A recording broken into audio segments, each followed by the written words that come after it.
right out the gates, are you coachable? And say you're new to a role, you're learning, you're going through a training program or something like that, and the person who's leading the training goes like, this is how we approach deals, this is how we walk through things. Are you the type of person that absorbs every bit of information, is open-minded and willing to implement that? Or are you the type of person that says, I've learned this process before. What you're saying, I hear you, but I don't believe in that. That right away, are you coachable? Are you open-minded? Are you willing to put whatever they say? They've been around the block, I would imagine. They're a trainer, they're giving you these best practices. Are you the type of person that's gonna implement those and try them out at least? Just try it out, are you the type? So are you coachable? That's one of the biggest things for success in sales. Are you gonna be successful? What do you think makes them resist new advice? Honestly, I wish I knew. Because I played sports when I was younger, from when I was 5 years old all the way up until college.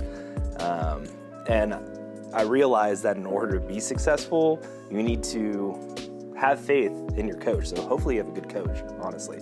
But just, you need to be able to take criticism and feedback and not get offended or closed-minded. You just need to really absorb it, don't get offended, don't push it off and think, oh, this person doesn't know what the fuck they're talking about.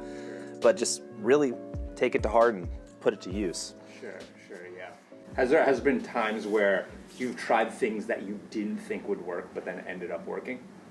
Yeah, typically when I did that, it was advice of people that were more successful than me. Like, oh, try this opening line to a prospecting call. It's like, but does that work? Okay, I'll try it out. And if I saw that it was working, I'd keep going and then make it my own and tweak it. So yeah, absolutely. I have adopted what I call a growth mindset. So I am committed to lifelong learning and development. I'm still reading books. I'm still on webinars with the cream of the crop out there in sales. I'm not only learning sales, but also learning persuasion, influence, negotiation. So times change, people change with them type of thing. And if you're not constantly learning, getting more info into your mind, you are at a disadvantage. You're gonna become a dinosaur, and you don't see too many of those around anymore. What would you say is another sign that somebody will be successful in sales? Are you competitive? Do you want to win? Huge indicator for success. Are you more passive? Or, these things happen to me, I don't know why, I'm not gonna do anything about it, it just happened? Or are you the type of person that maybe you made a mistake, you lost out on an opportunity, and you're the type that's gonna be like, I'm gonna never let this happen again. What happened?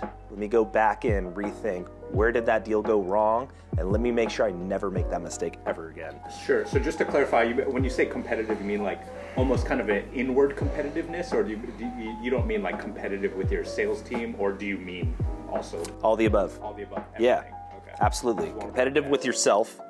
Keep elevating. Obviously you have your company metrics. You should have your personal metrics as well. And you need to be competitive in that nature with yourself. But also, yes, the people on your team, you want to be the go-to. You want to smash them in the best way. You want to be the winner. You want to be the person people go to for advice. You want to be the number one person on the leaderboard. Absolutely. What else do you think is a good sign that somebody will be successful at sales? Disciplined.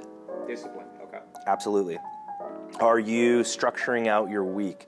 Are you basically allocating time for lead generation, new leads? Are you allocating time to the qualification? Are you allocating time to appointment setting?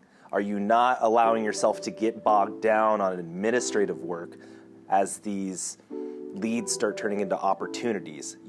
Are you disciplined in the fact of allocating time each week to keep that pipeline healthy, because that's how you do it. Say you want to allocate time for appointment settings. You got to keep that calendar full.